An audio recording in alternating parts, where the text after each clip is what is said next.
Olá, turminha boa da nossa educação de jovens e adultos, sejam bem-vindos a mais uma aula de História.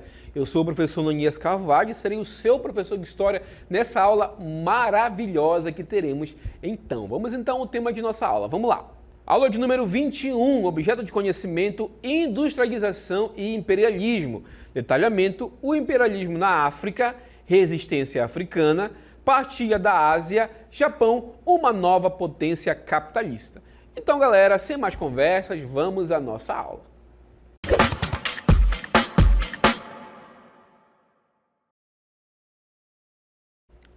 Século XIX, conhecido como século das revoluções. A gente teve algumas revoluções aí no século XIX, mas também foi o século do imperialismo e neocolonialismo. Imperialismo, neocolonialismo. Professor, eu quero saber o que significam essas palavras. Qual a diferença entre o neocolonialismo e o colonialismo primeiro? A gente vai começar a discutir essas nomenclaturas. Vamos lá, galera, pra gente na tela, vamos lá?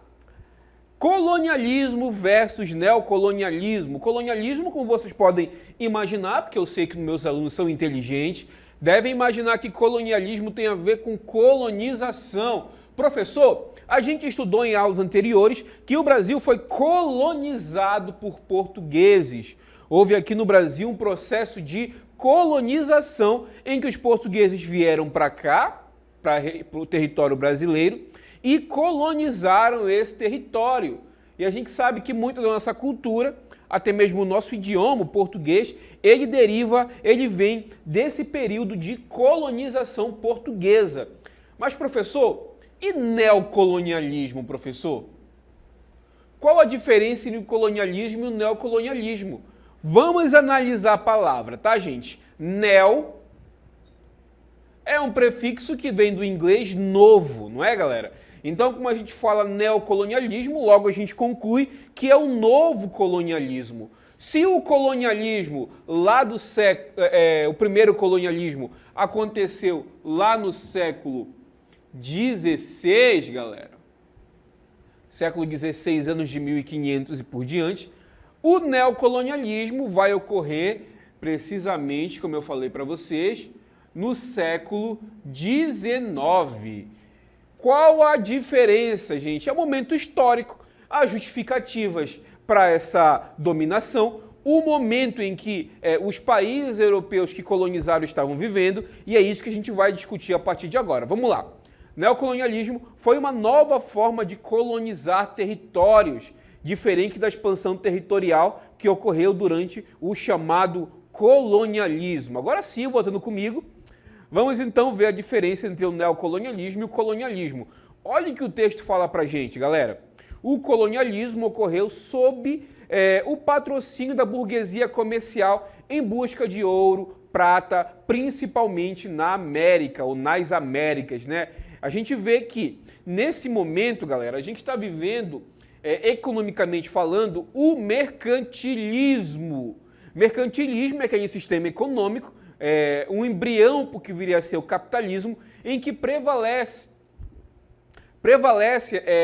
a questão da influência do Estado, prevalece também a ideia do metalismo, gente. O que é o metalismo? É a ideia de que a medida de riqueza se baseia na quantidade de material precioso, de metal precioso, que um país ou um indivíduo consegue acumular. Logo, se um país tem muito metal precioso, quase que não sai, muito metal precioso, logo ele tem muito dinheiro. Gente, e tem também a questão de sempre manter um monopólio comercial, gente. Isso era basicamente ali o mercantilismo que norteava as práticas do primeiro colonialismo. Professor, mas e o neocolonialismo? O que vem ser isso? Quais são as bases econômicas que norteiam ali o neocolonialismo? Gente, século XIX a gente está vivendo ali o auge da segunda revolução industrial, que foi o momento onde novas tecnologias surgiram e isso acelerou e ampliou a produção de mercadorias. Ok, gente, voltando no contexto aqui para a gente compreender, vamos lá? O neocolonialismo, por sua vez, ocorreu sob patrocínio da burguesia industrial, como eu falei para vocês, que buscava matéria-prima e mercados consumidores na África e na Ásia. Galera, vamos imaginar o seguinte, como na Europa, novas tecnologias como o emprego do aço, a energia elétrica, a utilização dos derivados de petróleo, o surgimento da máquina, do dínamo que ajudava que a eletricidade fosse utilizada nas indústrias, tudo isso aumentou a produção e acelerou ainda mais a produção.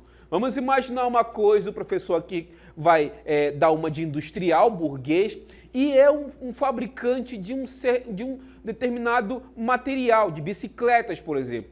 Se eu utilizo novas tecnologias para fabricar, logo a minha produção vai aumentar e vai acelerar ao ponto de inundar o mercado consumidor. Logo, eu vou ter que ir atrás de novos mercados consumidores para comprar o meu produto industrializado. Então, eu também preciso de matéria-prima. Como na Europa está esgotado de matéria-prima e também o mercado consumidor está lotado de produtos industrializados, a burguesia industrial então viu a necessidade de buscar novos mercados e também novas maneiras de se obter matéria-prima e também mão de obra barata. Então eles olham para a África e para a Ásia e viam ali um ambiente ali propício a ser explorado nesse aspecto. Com uma ideologia preconceituosa do darwinismo social ali, da missão civilizatória e também do eurocentrismo, o europeu então começa a colonizar os territórios, primeiramente da África, posteriormente da Ásia, nesse processo que ficou conhecido como imperialismo, que por sua vez vem de império. É nesse momento que os grandes impérios coloniais ali vão surgir, principalmente o Império Colonial Britânico e também o Império Colonial Francês. Beleza, galerinha? Vamos então ao texto. Vamos lá, galera. Durante a corrida imperialista, justificava-se a dominação pela expansão da fé cristã. Na corrida neocolonialista, o argumento utilizado foi a chamada missão civilizadora. Vamos imaginar o seguinte, gente. Lá no colonialismo, uma das justificativas é que eles precisavam expandir o cristianismo pelo território das Américas. Já, galera, no neocolonialismo, utilizou-se o argumento da missão civilizatória. E aqui entra as teorias racistas do darwinismo social, que colocava a Europa no centro do mundo civilizado, no conceito que a gente vai chamar de eurocentrismo. Eurocentrismo, Europa no centro do mundo civilizado, gente. Então a gente vê que essas teorias ajudaram a justificar a dominação europeia nos continentes africanos e asiáticos. Voltando para mim aqui, gente, trouxe aqui uma ilustração que vai basicamente nos mostrar como foi a expansão imperialista ao longo do mundo, gente, do globo terrestre, especialmente aqui nas Américas, mais precisamente em relação ali à África e também à Ásia. A gente vê que várias setas, galera, saem aqui do continente europeu e essas setas vão preencher ali território onde hoje é o continente africano. Isso explica basicamente porque muitos dos países da Europa têm bastante influência africana. A gente posso dar um exemplo para vocês em relação à Copa do Mundo, onde grande parte dos jogadores da Alemanha e também da França tem ascendência africana. Gente, isso a gente encontra justificativo para esse fato no processo de dominação europeia ali no continente africano, onde muitas regiões da África foram ali dominadas quase que completamente pelos europeus. Fato que eu posso destacar com vocês ali a região de Senegal, que é uma região que, além de ter o seu dialeto local, também tem como idioma oficial também o francês. A África do Sul, a mesma coisa, foi colonizada por ingleses e por holandeses, entre outros países da África, que tem, além do seu dialeto próprio, também uma língua europeia como idioma oficial. Ok, galerinha? Vamos então agora entender quais foram as justificativas e qual foi o objetivo de fato para que a gente entenda ali a questão do do imperialismo na África e na Ásia. Objetivo, galera. Quando eu falo em objetivo, eu falo justamente aquilo que eles queriam, de fato, adquirir colonizando aquela região. Quando eu falo de justificativa, eu estou falando qual a desculpa que eles utilizaram para dominar aquela região. Vamos então dar uma olhada aqui, vamos então dar uma olhada aqui na questão dos objetivos e das justificativas e vamos observar o seguinte. Objetivo. O primeiro objetivo que eu trago para vocês, o que eles realmente queriam, era buscar novos mercados consumidores. Como eu falei para vocês, galera, a Europa estava inundada por produtos industrializados. E cada vez mais, pelas novas tecnologias, os industriais, o capitalismo industrial estava produzindo cada vez mais. Então, ora, vocês devem imaginar, é necessário, então, eu ir atrás de novas pessoas capazes de comprarem o meu objeto, o meu produto que estou produzindo de forma industrial. Mas, galera, vamos imaginar o seguinte, para que um país ou uma população consuma um produto industrializado, tem que se criar a demanda. E naquele momento os africanos ainda não tinham a demanda para consumir o produto industrializado europeu, até porque eles não precisavam, gente. Eles não utilizavam porque eles não precisavam, era um estilo de vida tribal, eles não tinham por que utilizar um produto industrializado. Então o europeu viu a necessidade de levar a civilidade para que o estilo de vida deles se transforme no estilo de vida semelhante com o estilo de vida europeu e assim eles possam ser um mercado consumidor que irá então consumir os produtos industrializados da Europa, tá bom, gente? Primeiro objetivo. Segundo objetivo, busca de matéria-prima e também de mão de obra barata. Gente, era interessante para o capitalismo industrial ir atrás de matéria-prima, obviamente para eles produzirem ainda mais os seus produtos industrializados, e também ir atrás de mão de obra barata, gente. Mão de obra que eles possam, de certa forma, utilizar, produzir cada vez mais, sem ter que pagar uma fortuna pelaquela mão de obra. Então esse também é o segundo objetivo aqui da nossa dominação imperialista. E o terceiro objetivo, lembrando que o objetivo é o que eles realmente queriam, tá, gente? Justificativo foi a desculpa que eles arranjaram.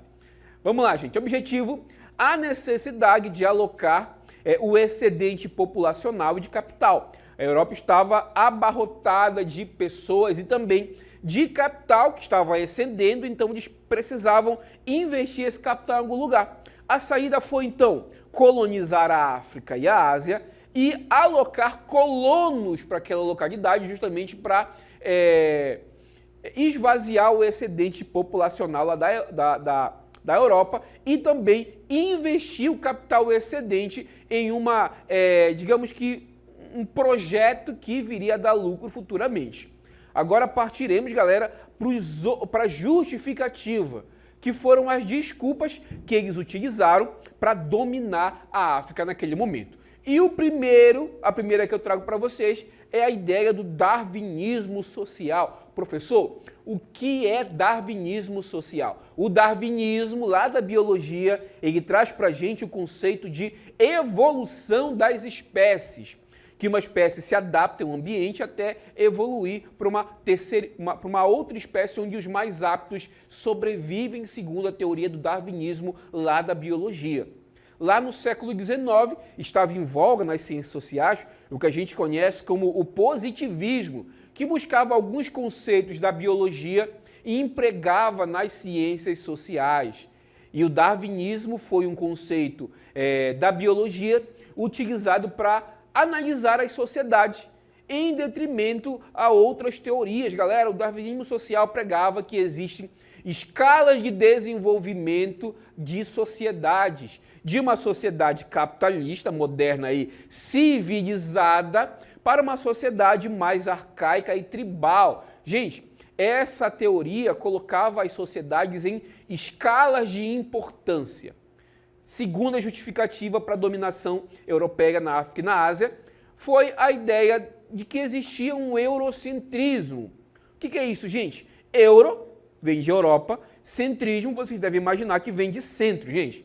O eurocentrismo pregava que a Europa era o centro do mundo civilizado. O que não fosse europeu, logo não era civilizado. E que tudo, para ser civilizado, tinha que se assemelhar com o europeu. A própria fé devia ser a fé europeia, o próprio meio de produção devia ser o meio de produção capitalista, porque, obviamente, a Europa era o centro do mundo civilizado. Adiante, a gente vai ver que a outra justificativa foi a missão civilizatória e também o altruísmo europeu. Olha só, gente, a ideia é o seguinte, de que você africano é, segundo a minha teoria preconceituosa e racista, inferior a mim porque não é civilizado. Então, eu vou fazer o seguinte, europeu, segundo a teoria deles. Eu vou quebrar o teu galho. Eu vou sair da Europa, vou até a África e vou levar a civilidade até você. Obviamente que isso não era o objetivo. O objetivo era outro, como eu falei para vocês.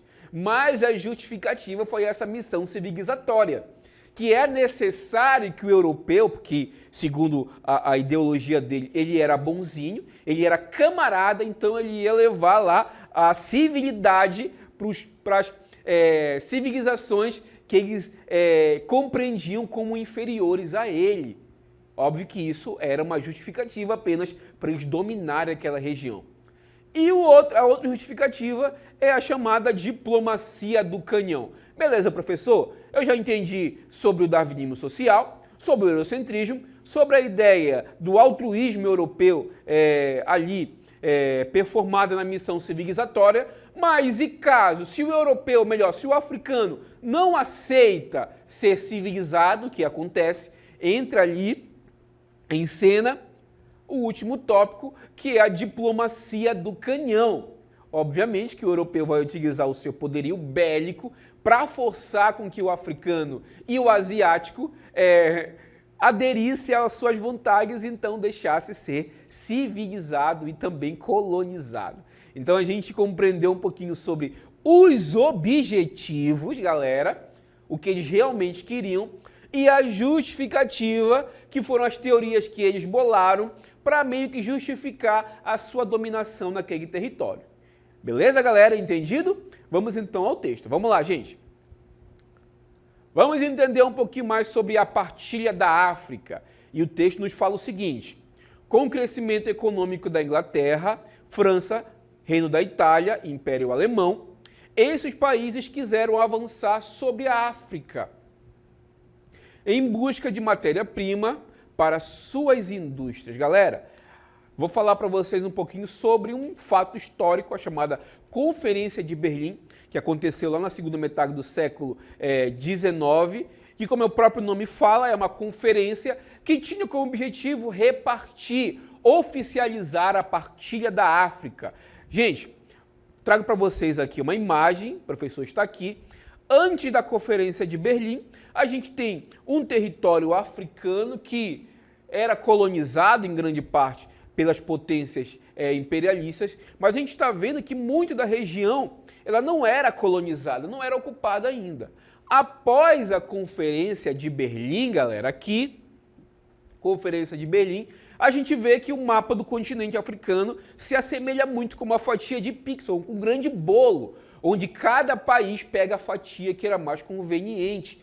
Eu trago para vocês aqui um exemplo bem peculiar, é o Congo belga. O Congo belga, que está aqui na região central do continente africano. O Congo belga, era considerado ali um território que era exclusivo do imperador belga, do rei belga, do governante belga Leopoldo II, que cometeu, gente, as maiores atrocidades imagináveis nesse território, sendo responsável por um verdadeiro genocídio. Galera, o Leopoldo II é considerado um dos maiores genocidas da história. Ele é europeu e o genocídio foi no continente africano. Deve ser por isso que vocês ainda não ouviram falar tanto no genocídio ali do Congo belga, onde milhares de pessoas tiveram suas mãos arrancadas por mero capricho do governante belga, de seus colonizadores. Galera, considerado um dos fatos mais chocantes e marcantes da história, o genocídio belga. E vocês agora têm o entendimento de que esse genocídio aconteceu e foi ali justificado pela dominação imperialista naquele território. A gente vê que depois da Conferência de Berlim aqui, gente, grande parte do território africano já está dividido e cada potência imperialista pegou ali o pedaço que lhe cabia, que era mais conveniente. E muitas vezes essa divisão não respeitou, gente, entre outras coisas, o fato de que já existiam tribos morando lá, civilizações morando lá, e que muitas etnias eram rivais de outras etnias, e essa divisão não respeitou esse fato. Anos depois, com a descolonização do continente africano, isso ocasionou guerras étnicas que perpetuam na África até os dias de hoje. Vamos adiante com o texto. Vamos lá, galera. Vamos falar quais foram as consequências dessa partilha da África. Vamos lá. Antes da partilha da África, os reinos africanos estavam dentro de fronteiras naturais definidas de acordo com os grupos étnicos que compunham estes reinos, como eu falei para vocês. Os estados africanos foram traçados por fronteiras artificiais, segundo a vontade do colonizador europeu. Deste modo, etnias inimigas tiveram que conviver dentro do mesmo território, causando sangrentas guerras civis. Isso vai ser mais evidente após o processo de descolonização ali, quando etnias travam guerras até os dias de hoje. Vamos adiante com o texto. Vamos lá, galera. Vamos falar da África, então. O imperialismo na África. No decorrer do século XIX e início do século XX, as nações europeias tomaram território e impuseram seu domínio nas principais nações asiáticas. Os locais mais impactados foram Índia, China e Japão. Vamos adiante com o texto. Vamos lá, vamos então ver o caso da Índia, de um país que foi colonizado primeiramente como um protetorado e depois como uma colônia direta ali dos britânicos. A Inglaterra tomou posse da Índia em 1763. Os ingleses dominavam o território sob o regime de protetorado.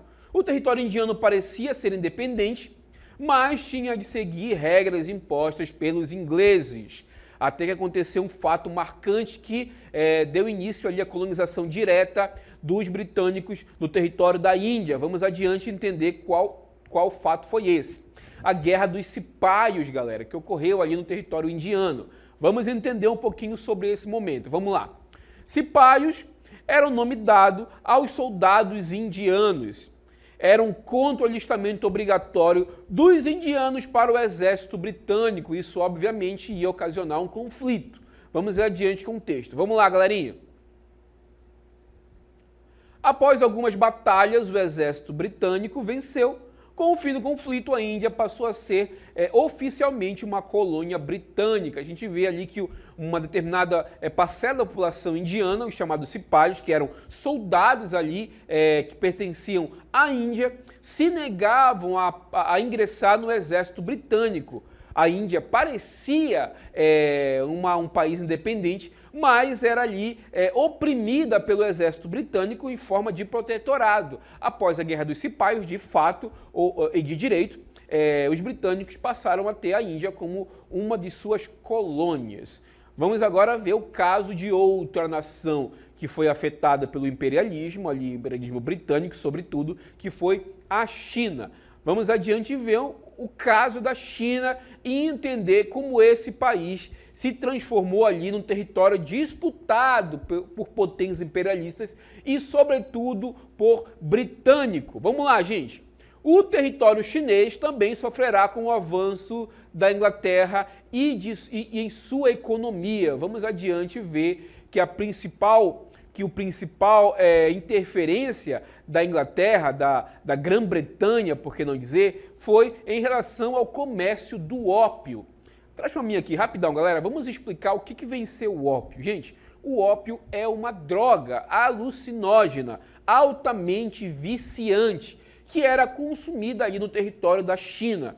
Só que quem comerciava esse ópio eram os mercadores, os comerciantes ingleses, que viam ali no comércio dessa droga, desse entorpecente, como uma forma de adquirir lucros grandiosos, até porque era altamente viciante. Quem adquiria, quem comprava, voltava sempre para comprar mais. Como grande parte da população chinesa estava ali se viciando pelo ópio, o governo viu então a necessidade de proibir o comércio dessa droga, porque estava se tornando um caso de saúde pública. Os mercadores ingleses, comerciantes ingleses, viram o quê? Opa, quer dizer que o governo chinês está proibindo que eu trafique o ópio no território? Então vou entrar em conflito, obrigando então o governo chinês a deixar o comércio livre desse entorpecente. E essa, galera, foi a guerra do ópio. Professor, quer dizer que os ingleses brigavam porque não estavam deixando traficar droga no território? Exatamente isso. Para vocês verem só como foi grande a opressão dos países industriais imperialistas sobre os seus países que estavam ali sob o seu domínio. Vamos adiante, para a gente entender um pouco mais sobre essa guerra. Vamos lá, gente. A Inglaterra passa a vender ópio de forma ilegal para a população chinesa. A China ordena a destruição de um carregamento de ópio chinês. Mais uma vez, tá, gente? O ópio é uma droga, gente. Uma droga altamente alucinógena e que estava virando naquele momento um caso de saúde pública para a China. Quando o ópio é proibido, os ingleses então rechaçam, declarando guerra os ingleses rechaçam, declarando guerra aos chineses, essa guerra que ficou conhecida como Guerra do Ópio. Vamos adiante com o texto. Vamos lá, galerinha. Depois do conflito, os ingleses obrigaram a China a assinar o Tratado de Nanquim. Gente, quem ganhou? O que vocês acham que vai ganhar essa guerra entre britânicos e chineses? Qual é o país que detém o maior poderio bélico naquele momento? Os ingleses, obviamente. Foi nesse momento que os ingleses colocaram em prática ali um dos seus mais recentes, naquele momento, arma de guerra, que era justamente ali um navio de aço, totalmente feito para a batalha e, obviamente, fez com que os chineses fossem oprimidos e saíssem derrotados. Após a derrota, os chineses foram obrigados a assinar um tratado que dava ali várias vantagens aos ingleses, aos britânicos. Vamos adiante conhecer quais foram esses tratados. Vamos lá, gente. Depois do conflito, os ingleses obrigaram a China a assinar o Tratado de Nanquim. A China teve de abrir 5 portos livres de livre comércio. A China teve também de ceder a posse da ilha de Hong Kong aos britânicos. A ilha foi possessão britânica até 1997. Era uma ilha, um território totalmente europeizado dentro do território chinês. Inclusive, existia muita polêmica em relação à possessão de Hong Kong, que se via como uma cidade ocidental, mesmo estando ali no extremo oriente.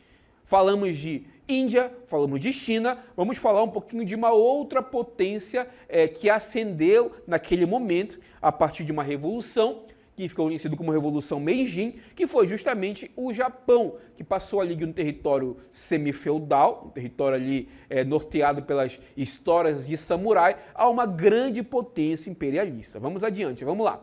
Japão, uma nova potência capitalista, gente. Uma nova potência capitalista.